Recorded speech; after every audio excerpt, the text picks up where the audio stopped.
लगता है जब वो घर, परिवार, संसार की मोह माया त्याग कर एक सन्यासी का जीवन बिताता है। एक ऐसी सन्यासी की कहानी जो 10 वर्ष की आयु में ही घर परिवार छोड़कर जंगलों में जा रमता है और एक सन्यासी के रूप में 12 वर्षों तक चित्रकूट धाम के जंगल की एक गुफा में अपना जीवन व्यतीत करता है।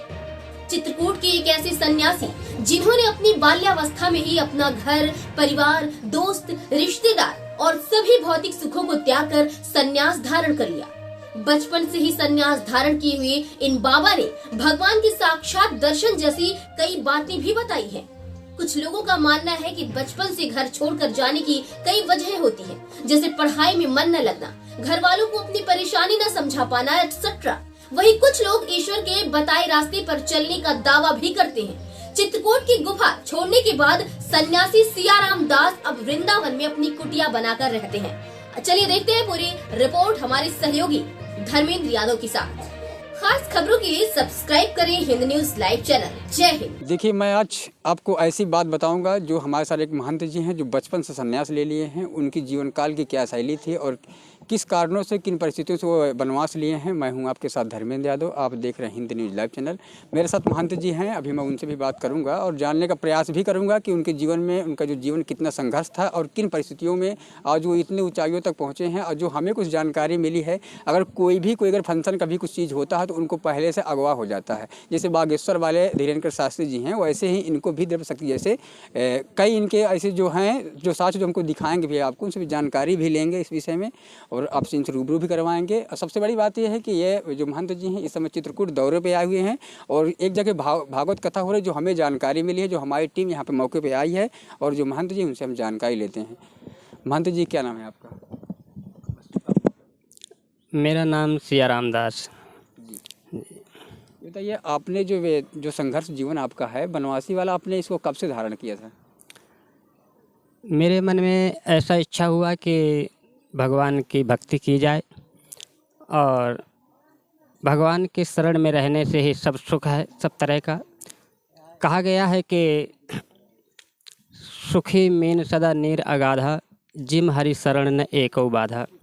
इसलिए मैंने इसी भाव को लेकर के विचार किया कि भगवान की शरण में ही सब तरह का सुख है, तो मैं भगवान की भक्ति करूंगा और भगवान की ही शरण में अपने जीवन को समर्पण करूंगा। अच्छा महाराज, ये बताइए, आपने सबसे पहले जो आपने वनवास काल किया है कब से किया? बचपन से किया या तो फिर पहले आपके घर में आप रहते थे? कब आप वनवास गए हैं, इसके विषय में थोड़ा सा लोगों को जानकारी चाहिए। जो लोग हमसे बहुत बार पूछ चुके हैं, इसलिए हमको जानकारी चाहिए आपसे। आप कब वनवास काल गए थे? आपकी कितनी उम्र रही होगी उस समय? उस समय तो करीब मेरी उम्र 10 वर्ष की थी लगभग। और मैंने एक बार ध्रुव चरित्र देखा था कैसेट में जो है, तो ध्रुव चरित्र का देख करके मेरे मन में ऐसा आया कि ये 5 वर्ष के बालक ध्रुव जी ने वनवास गए। इसलिए ध्रुव चरित्र को जब मैंने देखा तो मेरे मन में भी जिज्ञासा उठी कि मैं भी भगवान की भक्ति करूं।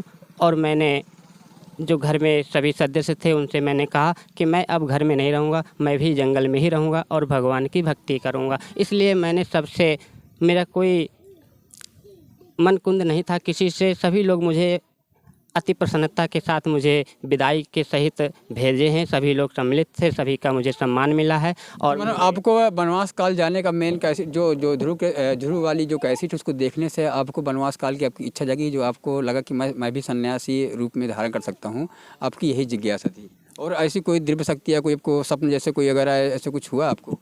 नहीं, ऐसा कोई स्वप्न नहीं। कहा गया है कि पूर्व जन्म की सुकृति जागा, ध्रुव को भयो विमल बैरागा। तो जैसे ही कुछ पूर्व जन्म के संस्कार होते हैं, जब भगवान की जब इच्छा होती है तभी ऐसे संस्कार बनते हैं और भगवान अपनी शरण में ले लेते हैं। इसलिए भगवान ने हरि प्रेरित रघुवंश विभूषण, जैसे भगवान ने प्रेरित किया तो मेरे मन में ऐसी जिज्ञासा हुई और मैंने जंगल में चला गया। मैं चित्रकूट जंगल में निवास किया हूँ।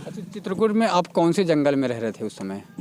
उस समय तो मैं सती अनसुईया जी के जंगल में, चित्रकूट के पास में जो पंचप्रयाग आश्रम है, मैं वहाँ पर जंगल में रहा हूँ। अरे महंत जी, आप ये बताइए, अब जब 10 साल की उम्र में जब आप जंगल गए हों, जंगल इतना घना जंगल है, उस समय डकैतों का सिलसिला चल रहा था, उस समय डकैत बहुत ज़्यादा था, उस समय माहौल कुछ और था, यहाँ पे लोग इतना जागरूक नहीं हुए थे उस समय, सोशल मीडिया का इतना वो दौरा नहीं था, लोग जानते नहीं थे।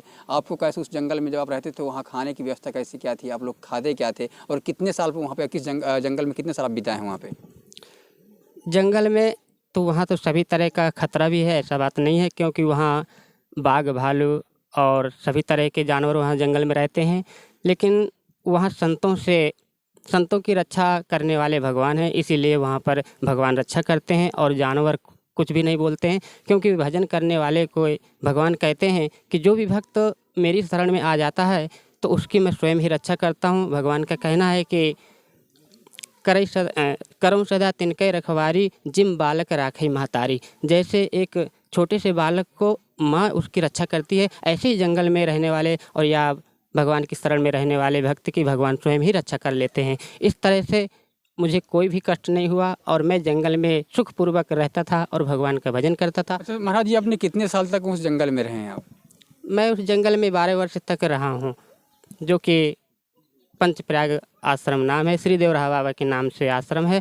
और वहाँ पर कुटी था पहले, केवल मैं गुफा में ही रहता था वहाँ पर। इसके बाद मंदिर भी बन चुका है अब तो इसलिए मैं वहाँ पर 12 वर्ष तक बिताया हूँ जंगल में। महाराज, जब उस समय आप गुफा में गए थे तो वहाँ पे कोई सन्यासी पहले से रह रहे थे कि आप अकेले वहाँ रह रहे थे वहाँ पे? वहाँ पर योगी पुरुष एक महान पुरुष थे, वो उन्होंने ही वहाँ पर अकेले एक गुफा थी, वो गुफा में रहते थे। तो मेरा अचानक वहाँ पहुँचना हुआ तो उनसे मैंने प्रार्थना किया, निवेदन किया कि गुरुदेव मुझे भी मेरी इच्छा है जंगल में रहने की और मुझे भी रख लीजिए। तो फिर उन्होंने अपनी सेवा में मुझे रख लिया और धीरे धीरे साधना भजन मुझे बताया और मेरे प्रति प्रेम करने लगे, मेरा मन लगने लगा। तो मैं महाराज जी, अपने वहाँ खाने वाने की क्या कैसी व्यवस्था थी? अब क्या वहाँ पे क्या खाते वाते थे? वहाँ पे खाने की वगैरह, पानी वानी की व्यवस्था कैसी क्या थी वहाँ पे? जल की व्यवस्था तो वहाँ बहुत है। वहाँ मंदाकिनी मैया जो सती अनसुईया जी से प्रकट हुई है, मंदाकिनी की गंगा जी की धारा, तो वो मंदाकिनी वहाँ पर बह रही हैं और साथ में वहाँ झूरी नदी भी बह रही हैं, इसलिए वहाँ पर जल की व्यवस्था है खूब अच्छी तरह से। और प्रसाद तो वहाँ के गांव के जो आसपास के जंगल के जो गांव के लोग हैं वो लोग कुछ व्यवस्थाएं कर देते हैं और भगवान की इच्छा से वहाँ कोई कमी नहीं है, सभी व्यवस्थाएं हो जाती हैं। और जंगल के भी जैसे कंदमूल हो गए और तेंदू के फल भी हैं और जैसे बेल के फल हो गए, ऐसे फल भी वहाँ बहुत हैं। तो साधु संत जो भी हैं जिनके फलाहार की इच्छा होती है तो कंदमूल भी खाते हैं और बेल भी खा लेते हैं। ऐसे करके सब फल की भी व्यवस्था है और गाँव के लोग भी व्यवस्थाएँ कर देते हैं, वहीं कुटिया में गुफाओं में दे जाते हैं। अच्छा महाराज जी, आपका 12 साल जब वनवास काल आपका बीता हो तो आपको ऐसी कोई शक्ति या आपको कोई ऐसा आभास हुआ हो, फिर आप इसके बाद आप कहाँ रह रहे थे? अगर कोई ऐसा कोई आपका हुआ है या किसी भगवान से आपके सपने देखे हो या आपसे उनकी मुलाकात हुई हो? वहाँ ऐसा है कि वहाँ सिद्धों की बहुत सी टोलियाँ चल रही हैं, जहाँ की वहाँ सिद्धों की कमी नहीं है। वहाँ तो अनेकों प्रकार, जब मैं जंगल में रहा हूँ तो सभी देवताओं के, विष्णु भगवान के भी मुझे दर्शन हुए हैं, राम जी के भी हुए हैं। वहाँ पर पंचप्रयाग जो जगह है वहाँ पर बहुत भारी पुराना एक बट का वृक्ष है। वहाँ पर सिद्ध पुरुष 12 बजे रात में शंकर भगवान की पूजा करने जाते रहते हैं। तो अचानक ही मेरे गुरुदेव जंगल में 12 बजे रात में जाते थे स्नान करने। तो मैं जब रहता था वहाँ पर तो मुझे कहते थे कि बच्चा सोना नहीं, जगते रहना। तो मैं जब जगता रहता था बोले चिंतन भजन करना, मैं चिंतन भजन करता रहता था। तुलसी माई लगी थी, मैं परिक्रमा करता रहता था। तो वहाँ पर 12 बजे रात में सिद्ध पुरुष आया करते थे और उस बट वृक्ष में शंकर भगवान की पूजा करते थे। मंदाकिनी मैया में जाते थे, गोता लगाते थे और एक लंगोटी पर ही रहते थे। तो मुझे ऐसे अनेक संतों के दर्शन हुए हैं जो सिद्ध पुरुष थे। अच्छा महाराज जी, इसके बाद फिर 12 वर्ष के बाद अब फिर आप कहाँ इस समय, कहाँ वर्तमान में समय कहाँ रह रहे हैं? लोगों का कैसा मिलन, जिससे मिलने जाते हैं लोग, कहीं आप मंदिर वंदिर में रहते हैं, इसी जंगल में रहते हैं, कहाँ पे रह रहे हैं इस समय? इस समय तो जब मैं जंगल में ही था उस समय मेरे गुरुदेव योगी थे, महान पुरुष थे, उनकी आयु बहुत हो चुकी थी।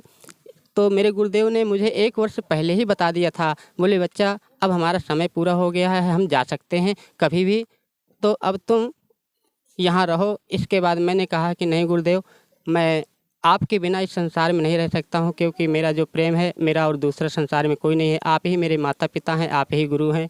तो प्रभु आप ऐसा करिए कि या तो मेरा शरीर भी आपके साथ ही छूट जाए और या तो मैं जब तक रहूँ तब तक आप रहें। तो गुरुदेव ने जवाब दिए, बोले बच्चा ये संसार का नियम प्रकृति का नियम नहीं है। जो आगे संसार में आया है वो आगे जाएगा, जो बाद में आया है वो बाद में जाएगा। इसलिए अभी तुम्हें रहना पड़ेगा। हम कैसे कह दें कि हम यहाँ आए और हमारे साथ ही तुम्हारा भी शरीर छूट जाए, ऐसा बात नहीं, असंभव है, ऐसा नहीं होना चाहिए। तो उन्होंने मुझे कह दिया कि बच्चा अब तुम वृंदावन में जा कर के रहो। वृंदावन धाम श्री धाम भगवान कृष्ण की लीला नगरी है, इसलिए अब तुम वृंदावन धाम में रहो। तो मैंने फिर गुरुदेव मुझे वहाँ पर अपने रहते रहते वृंदावन धाम में भेज दिया। मैंने उनके आदेश का पालन किया। इस समय मैं वृंदावन धाम में जमुना तट में श्री देव रहा बाबा समाधि स्थल में रह रहा हूँ। और मेरे गुरुदेव योग क्रिया के द्वारा उन्होंने अपने शरीर को पूरा कर दिए और श्री धाम परम धाम को सिधार दिए हैं। और अभी भी मुझे गुरुदेव की बहुत बड़ी कृपा है, मुझे दर्शन मेरे गुरुदेव अभी भी देते रहते हैं। अच्छा स्वामी जी, आप ये बताइए, लोगों का मानना है कि जैसे कोई अगर कार्यक्रम अगर जैसे मान लो आपके घर में या कहीं रिश्तेदारी में, अगर जो पहले आपको जो रिलेशन, इस समय तो आपका रिलेशन कुछ है नहीं, मतलब जैसे कोई आपको पहले से कैसे आप जान जाते हैं। लोगों का मानना है कि अगर कोई शादी जैसे कोई पवित्र कार हो रहा है, तो कोई भागवत जैसे कोई भी फंक्शन अगर घर पर होता है तो आप इसको जान जाते हैं पहले, ऐसा क्या है? ऐसा है कि जब भगवान की भक्ति की जाती है तो भगवान सभी अनुभव को बताते रहते हैं। और कुछ भक्त ऐसे भी होते हैं कि जाकी तुलसी जस भव तब्यता तैसी मिले सहाय, आपन आवे ताहि पे ताहि तहाँ ले जाए। जैसे भवतव्यता, जैसे योग्यता होती है, वैसे ही उसको सहायता और योग्यता मिल जाती है। अच्छा महाराज जी, आप थोड़ा सा आपसे इस शास्त्रीय जीवन से थोड़ा सा मैं कुछ दूसरी बात पूछना चाहता हूँ। ये बताइए, आपकी उम्र लगभग 30 साल हो चुकी है। आपने कभी शादी वादी का जिक्र ऐसा कुछ किया? आपने कभी अपने मन में विचार आपके यहाँ हैं, या तो घर वालों का कहना है तो लोगों का कहना है, ऐसा कभी हुआ?